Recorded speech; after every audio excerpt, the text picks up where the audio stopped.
Hello दोस्तों, कैसे हो? Good afternoon. आज स्टडी में आपका स्वागत है। मैं पाटिल मैम। हम पढ़ रहे हैं दोस्तों वर्ग 1 पॉलिटिकल साइंस, जो कि UGC, TGT, PGT, UGC net, MP set सभी के लिए बहुत महत्वपूर्ण है। हमने पढ़ा है थिंकर्स और कल हमने पढ़ा था समाजवाद, और आज नया टॉपिक चालू करेंगे दोस्तों, उदारवाद। तो आइए अपन पढ़ेंगे उदारवाद। अपन पढ़ेंगे दोस्तों उदारवाद। उदारवाद, उदारवाद।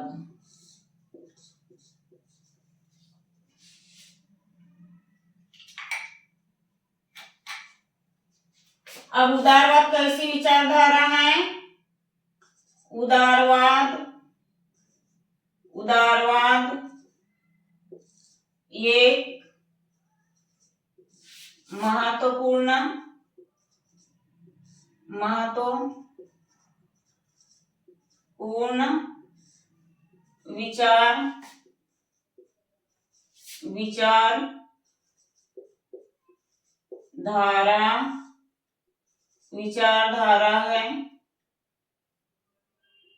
विचारधारा है जिसका संबंध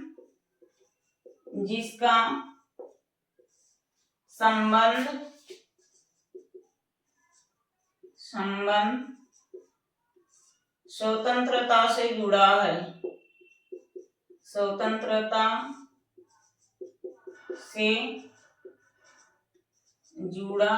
है। अब अपन समझेंगे उदारवाद क्या है। उदारवाद क्या है? उदारवाद क्या है दोस्तों? उदारवाद एक बहुत ही महत्वपूर्ण विचारधारा है जो किससे जुड़ा है? स्वतंत्रता से। उदारवाद का प्रमुख शब्द ही है। उदारवाद शब्द का अर्थ ही है कि स्वतंत्रता। तो इसमें क्या है, जॉन लॉक क्या कहता है? उदारवाद के द्वारा व्यक्ति स्वतंत्र है। मतलब मैं एक व्यक्ति हूँ, मेरे ऊपर किसी का शासन नहीं रहेगा, ना जनता का, ना कुटुंब का, ना परिवार का, ना समाज का। मतलब मैं क्या हूँ? उदारवाद के जरिए मैं पूरी तरीके से स्वतंत्र हूँ। उदारवाद का अर्थ ही होता है पूर्ण रूप से स्वतंत्रता। तो जॉन लॉक क्या कहता है? उदार लाभ के अंतर्गत क्या कहना चाहता है? व्यक्ति पर किसी प्रकार का दबाव न हो, किसी प्रकार का संघर्ष न हो, किसी प्रकार का कानून ना हो, ना नियम हो, ना अत्याचार हो। उदारवाद के अंतर्गत क्या है? मनुष्य पूरी तरीके से स्वतंत्र है। मतलब हम अपने शरीर का मालिक खुद ही है। हम अपने शरीर का मालिक खुद ही है। हम नियम बना सकते हैं, हम नियम तोड़ सकते हैं, हम चाहे कुछ भी कर सकते हैं। मैं चाहे ये करूं, मैं चाहे वो करूं, मैं चाहे कुछ भी करूं, ऐसा है। तो जॉन लॉक क्या कहता है? उदारवाद के अंतर्गत व्यक्ति अपने मन का स्वतंत्र है, अपने मन का मालिक है, अपने मन शरीर का स्वतंत्र है। और बेंथम भी क्या कहता है? व्यक्ति को क्या है? उदारवाद के अंतर्गत ज्यादा से ज्यादा लाभ होना चाहिए। मतलब व्यक्ति स्वतंत्र है। और जेस मिल भी कहना चाहता है कि व्यक्ति अपने आत्मा का, अपने शरीर का, अपने मन का स्वयं क्या है? स्वयं मालिक है। जेस मिल है, बेंथम है, रॉबर्ट नाजिक है, जॉन लॉक है, सभी बोलते हैं कि व्यक्ति अपने मन का, दिमाग का, अपने शरीर का मालिक स्वयं है। ऐसा आगे बात समझ में। उदारवाद का मतलब ही है पूर्णतः स्वतंत्रता। हमें राज्य का कोई डर ही नहीं है। हम चाहे किसी का मर्डर करें, हम चाहे किसी की चोरी करें, कुछ भी करें। आगे बात समझ में। और उदारवाद में पूंजीपतियों का भी कोई इसमें रोल कॉल नहीं है। आगे इतना समझ में। पूंजीपति यानी पैसा। तो इसमें उदारवाद के अंतर्गत क्या है? बाजार नियंत्रण, बाजार व्यवस्था का बहुत बड़ा अर्थ है। स्वतंत्रता के इससे हम कोई भी उद्योग धंधा खोल सकते हैं, कोई कारखाना खोल सकते हैं। इसमें कोई किसी का भेदभाव नहीं, ना कोई रूढ़िवाद करेगा, ना हमारे पर किसी का शासन रहेगा, ना हमारे पर कोई नियंत्रण करेगा। ना हम खुद को कंट्रोल कर पाएंगे, हम चाहे कुछ भी करें। उदारवाद में जॉन लॉक ये कहता है, हम अपने मर्जी के मालिक हैं, हम चाहे ये करें, हम चाहे वो करें, हम कुछ भी करें। आगे इतनी बात समझ में?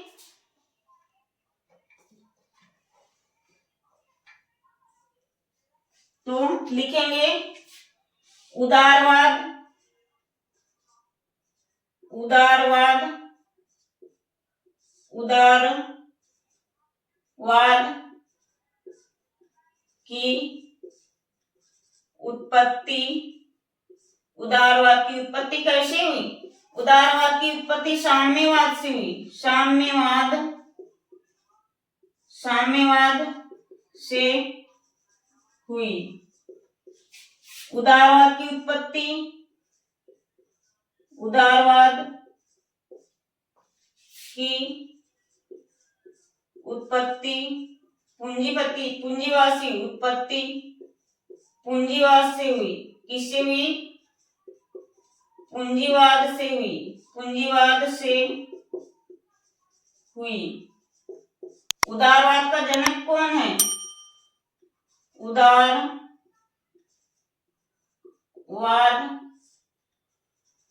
का जनक जॉन लॉक, जॉन लॉक। उदारवाद का जनक कौन है? John Locke. और कल हमने पढ़े थे दोस्तों, समाजवाद का जनक कौन था? रॉबर्ट नाजिक। और उदारवाद का जनक कौन है? जॉन लॉक, जॉन लॉक है। उदारवाद, उदारवाद का अर्थ, अर्थ होता है सर्वोच्च, सर्वत्र स्वतंत्र, स्वतंत्रता से माना गया है, माना गया है, माना गया है। मतलब व्यक्ति पर, व्यक्ति पर किसी प्रकार, प्रकार का कानून, किसी प्रकार का क्या ना हो? कानून ना हो, और ना ही कोई नियम, और ना ही कोई नियम लागू होगा, लागू होगा। स्वतंत्र, स्वतंत्रता ही व्यक्ति, व्यक्ति का विकास माना गया है, माना गया है। स्वतंत्रता, स्वतंत्रता के अंतर्गत, अंतर्गत व्यक्ति, व्यक्ति स्वयं मालिक है, स्वयं क्या है? मालिक है, मालिक है। जितना भी अपन पढ़ेंगे आज उदारवाद के बारे में, सभी में स्वतंत्रता शब्द आएगा ही। मतलब उदारवाद का शाब्दिक अर्थ ही है पूर्णतः स्वतंत्रता। ना हमारे पर राज्य का कोई नियम कानून है, ना समाज का कोई प्रतिषेध, ना धर्म का कोई, ना कुटुंब का, ना परिवार का, ना राज्य का, ना समाज का। मतलब उदारवाद के अंतर्गत पूर्णतः स्वतंत्रता। हमें ना किसी का डर है, ना कोई भय है, ना हमारे पर राज्य नियंत्रण करेगा, ना समाज नियंत्रण करेगा, हमारे पर किसी का शासन नहीं। हम एकदम फ्री, हम कुछ भी कर सकते हैं। यही है उदारवाद के अंतर्गत स्वतंत्रता। यही है क्या? उदारवाद के अंतर्गत स्वतंत्रता। ठीक है। उदारवाद में अपन जितना भी पढ़ेंगे, हर टॉपिक में, हर शब्द में स्वतंत्रता शब्द आएगा ही। हर टॉपिक में हम पूरी तरीके से स्वतंत्र है। हमारे पर राज्य का कोई नियंत्रण नहीं है, कोई कानून नहीं है, विधि का कोई शासन नहीं लागू होता। आ गया इतना समझ में? स्क्रीनशॉट ले लो।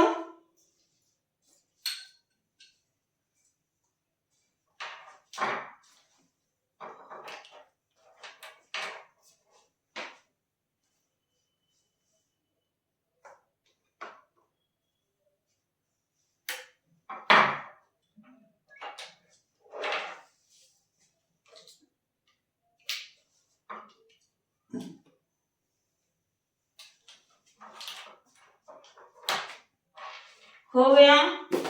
चैनल को ज्यादा से ज्यादा सब्सक्राइब करिएगा, लाइक करिए, शेयर करिए। देख लेते हो सब्सक्राइब नहीं करते, प्लीज सब्सक्राइब करिएगा और ज्यादा से ज्यादा दोस्तों में शेयर करिएगा। और यदि कोई टॉपिक समझ में ना आता हो तो कमेंट करिएगा। अब उदारवादी का अंत कैसा? पहले क्या था? यूरोप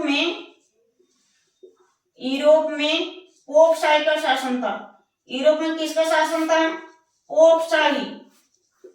पोपशाही का शासन था। पोपशाही यानी क्या होता है अपन समझेंगे। यूरोप में क्या है? पोपशाही का शासन था। मतलब पोपशाही का शासन यानी पहले क्या है, यूरोप के लोग या मतलब पहले लोग राज्य धर्म समाज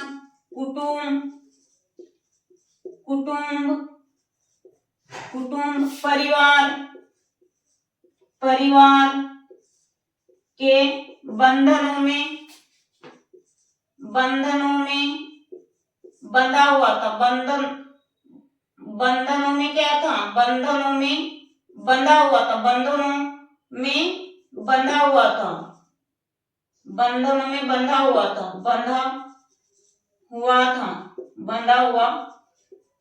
मतलब यूरोप में क्या है? पोपशाही चल रहा था।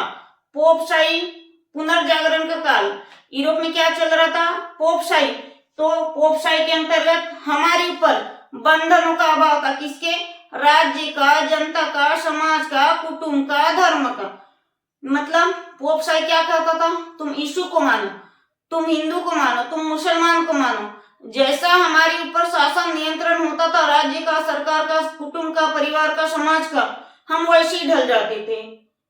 किसके द्वारा? पोपशाहियों के द्वारा। तो इसका शासन था पोपशाही का। तो पहले हम स्वतंत्र नहीं थे। जो राज्य कहता था, जो कानून बताता था, अपन वही मानते थे। कानून, राज्य, समाज, कुटुंब, परिवार क्या बोलता था? मान लो समाज, धर्म क्या कहेगा? समाज तुम यीशु को मानो, तुम प्रभु को मानो, हम यही करेंगे।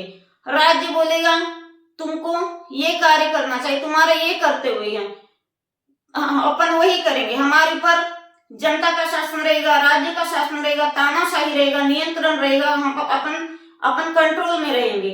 हमारे पर बहुत सारे लोगों का, समाज का, राज्य का, परिवार का, कुटुंब का नियंत्रण रहेगा। अपन स्वतंत्र रहेंगे क्या? नहीं। राज्य, कानून, समाज, परिवार, कुटुंब जो कहेगा अपन वही करेंगे। आगे इतनी समझ में? तो पहले क्या था? यूरोप पोपशाही का शासन था। तो इसके अंदर बना हुआ था जो राज्य कहता था वही प्रत्येक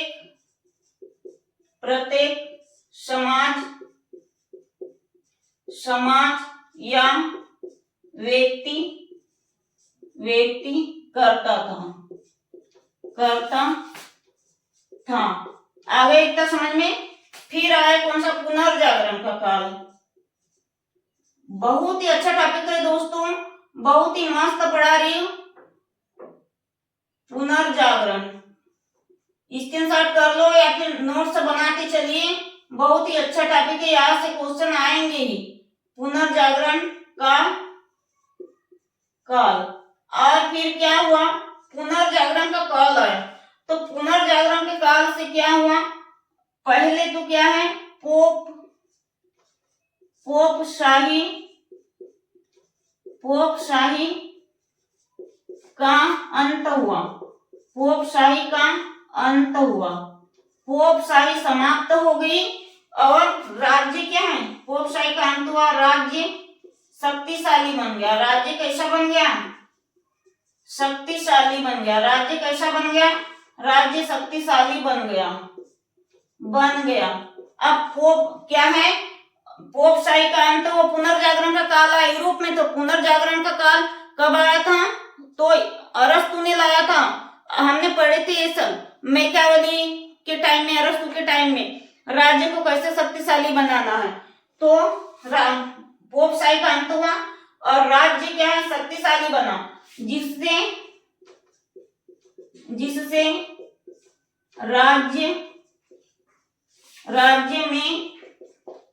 राज्य में सभी धर्म का उदय हुआ और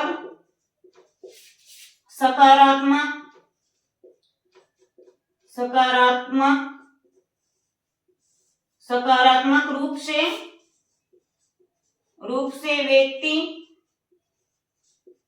व्यक्ति वो समाज का भी विकास हुआ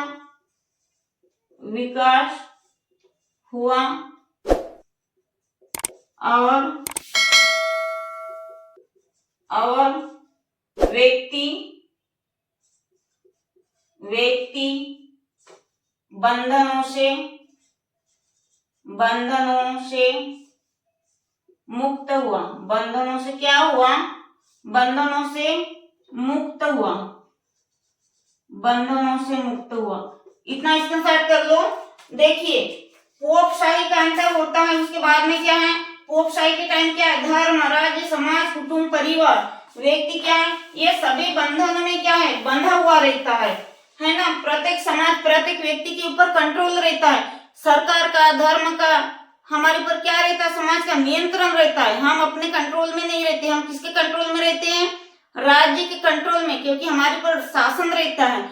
आगे इतनी बात समझने। अब पुनर्जागरण का जब काल आया, पुनर्जागरण चालू हुआ, पुनर्जागरण आया कहाँ, यूरोप में। तो क्या, पोपशाही का अंत हुआ और राज्य कैसा बन गया, शक्तिशाली, जिससे राज्य और समाज का, धर्म का उदय हुआ। मतलब राज्य में धर्म का उदय हुआ, सकारात्मक रूप से व्यक्ति और समाज का भी विकास हुआ और व्यक्ति क्या हुआ, सभी बंधनों से मुक्त। मतलब अब हम किसी भी धर्म को माने न माने, कोई हमारे ऊपर नियंत्रण नहीं है। हम हो गए अब स्वतंत्र। और पहले क्या था, पोपशाही के टाइम में तुम धर्म को मानो, तुम नियम का पालन करो, ये था। आगे इतना समझ में, स्क्रीनशॉट ले लो।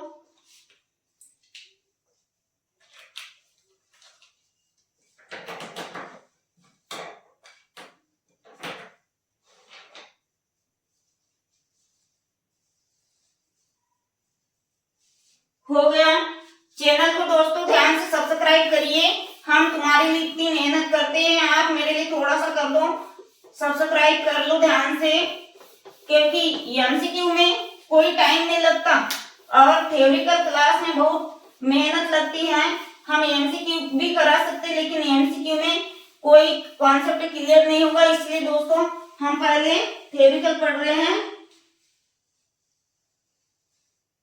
अब लिखेंगे उदारवाद के लिए कौन कौन से विचारक ने क्या क्या विचार दिए। जे.एस. मिल क्या कहता है, जे.एस. मिल क्या कहता है, व्यक्ति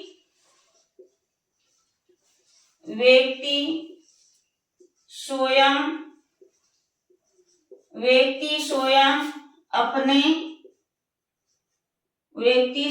अपने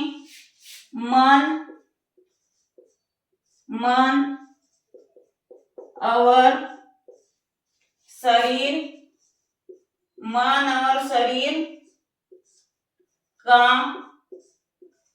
मालिक मन और शरीर का मालिक है।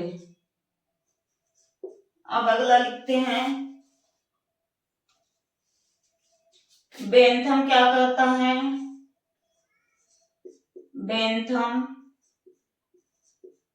बेंथम कहता है प्रत्येक व्यक्ति, बेंथम कहता है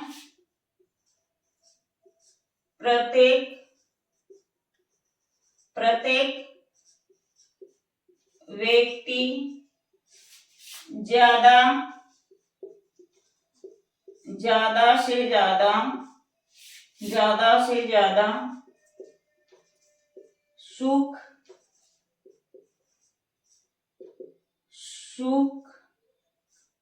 प्रत्येक व्यक्ति ज्यादा से ज्यादा सुख चाहता है। क्या चाहता है? प्रत्येक व्यक्ति ज्यादा से ज्यादा सुख चाहता है। प्रत्येक व्यक्ति ज्यादा से ज्यादा सुख चाहता है।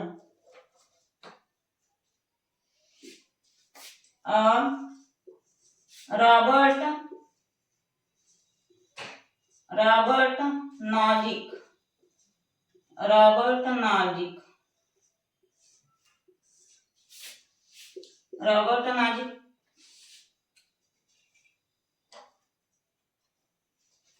प्रत्येक व्यक्ति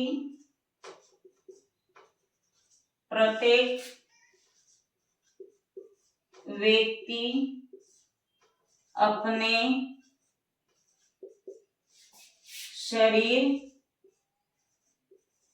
शरीर और क्षमताओं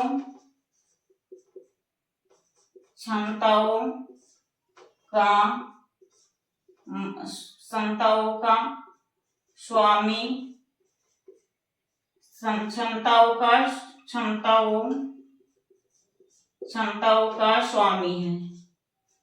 अब अपन समझेंगे इसको।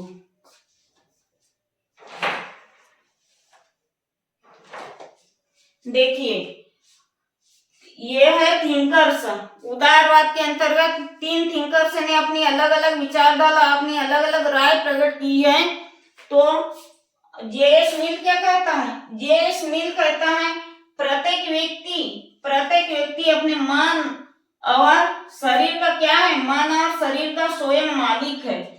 मन और स्वयं का क्या है? स्वयं मालिक है। उदारवाद के अंतर्गत जेएस मिल ऐसा विचारक है जो कहता है प्रत्येक व्यक्ति अपने मन और शरीर का क्या है? मालिक है। मतलब हमारे ऊपर ना राज्य का शासन है, ना कोई कानून का कंट्रोल है, ना नियंत्रण है। हम अपने शरीर का, मन का स्वयं मालिक है। हमारे ऊपर कोई राज्य हस्तक्षेप नहीं कर सकता। और बेंथम क्या कहता है? प्रत्येक व्यक्ति ज्यादा से ज्यादा क्या प्राप्त करना चाहता है? सुख प्राप्त करना चाहता है। रॉबर्ट नॉजिक भी कहता है प्रत्येक व्यक्ति अपने शरीर और क्षमताओं का स्वामी है। आए इतना समझ में? उदारवाद बोले तो पूर्णतः स्वतंत्रता, हमारे ऊपर किसी की कोई पाबंदी नहीं। हम ये करें, वो करें, जो भी करें, हम कुछ भी करें। हमारे ऊपर ना घर का दबाव है, ना राज्य का दबाव है, किसी का प्रेशर ही नहीं है, ना समाज का, ना कुटुंब का, ना परिवार का। आगे इतनी समझ में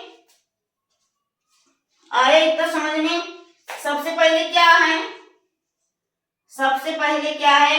स्वतंत्रता के अंतर्गत सबसे पहले व्यक्ति है, फिर समाज है, फिर क्या है? कुटुंब है। समाज, सबसे पहले क्या है? व्यक्ति, परिवार, फिर कुटुंब, समाज और फिर राज्य है। फिर क्या है? राज्य है।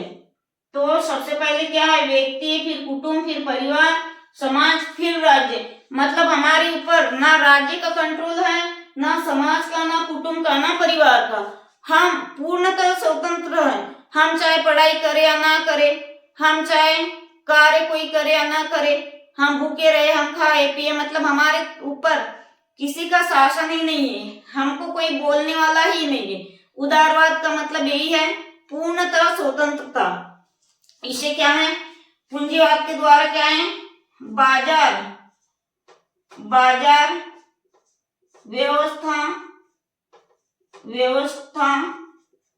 बाजार व्यवस्था को लाभ मिलता है, लाभ होता है, बाजार व्यवस्था को लाभ होता है। वो कैसा लाभ होता है दोस्तों, नेक्स्ट वीडियो कल देखेंगे, अपन कल पढ़ेंगे। और नेक्स्ट वीडियो देखने के लिए प्लीज चैनल को सब्सक्राइब करिए, लाइक करिए और शेयर करिए। अब आज के लिए इतना ही दोस्तों, धन्यवाद। स्क्रीनशॉट ले लो।